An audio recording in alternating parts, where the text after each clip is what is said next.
শাকিবকে নিয়ে কলকাতার অভিনেত্রী জ্যোতির্ময়ী কুণ্ডু বলেন, উনি আসলে সব এনার্জি সঞ্চয় করেন শটের জন্য।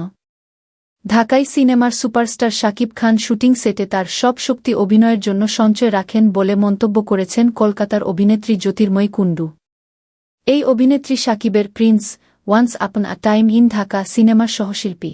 এই সিনেমাটি রোজার ঈদে মুক্তি পাওয়ার কথা রয়েছে। আনন্দবাজার পত্রিকায় শাকিবের সঙ্গে কাজের অভিজ্ঞতা ভাগ করে নিয়েছেন জ্যোতির্ময়ী। তিনি বলেন, শাকিব খান খুব ধীরস্থির, শান্ত স্বভাবের। আবার একেবারে যে কথা বলেন না তেমন নয়। তবে সময়ে সময়ে মজার কথা বলতেও ছাড়েন না। আমি যেটা বুঝেছি উনি আসলে সব এনার্জি সঞ্চয় করেন শটের জন্য।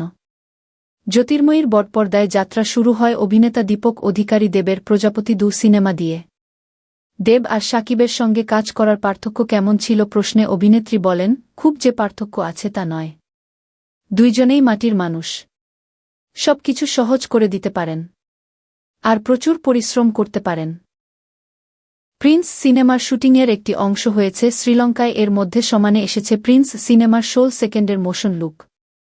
সেটি ফেসবুকে পোস্ট করে জ্যোতির্ময়ী লিখেছেন, একটা শহর, একটা উপাখ্যান, ঢাকা এবার বলবে প্রিন্স এর গল্প। তিনি ক্ষমতার পেছনে ছুটেন না, ক্ষমতাই তার পিছু নেয়। শিরিন সুলতানার প্রযোজনায় ক্রিয়েটিভ ল্যান্ড ফিল্মসের ব্যানারে আসছে প্রিন্স।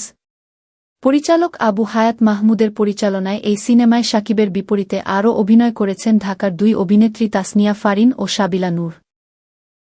এছাড়া নাসির উদ্দিন খান, রাশেদ মামুন অপু, ইন্তেখাব দিনার, ডা এজাজ, শরীফ সিরাজ সহ একঝাঁক অভিনয়শিল্পী কাজ করেছেন এই সিনেমায়। চিত্রনাট্য 90 দশকে ঢাকার অপরাধজগৎকে কেন্দ্র করে তৈরি হয়েছে। নায়কের নানা বয়সও দেখানো হবে। এজন্য শাকিবকে নিতে হতে পারে প্রস্থেটিক রূপটানো। এছাড়া প্রিন্স সিনেমার ক্যামেরা, নৃত্য, অ্যাকশন ও রূপসজ্জায় 4 দায়িত্বে আছেন বলিউডের কয়েকজন। পরিচালক মাহমুদ বলেছেন, এ সিনেমার চিত্রগ্রহণের দায়িত্ব নিয়েছেন অ্যানিম্যাল খ্যাত চিত্রগ্রাহক অমিত রায়। ওই সিনেমারই রূপসজ্জাশিল্পী শাকিবকে সাজানোর দায়িত্বে আছেন। সিনেমার গল্প লিখেছেন মেজবাহ উদ্দিন সুমন, চিত্রনাট্য করেছেন তিনি ও মোহাম্মদ নাজিম উদ্দিন যৌথভাবে।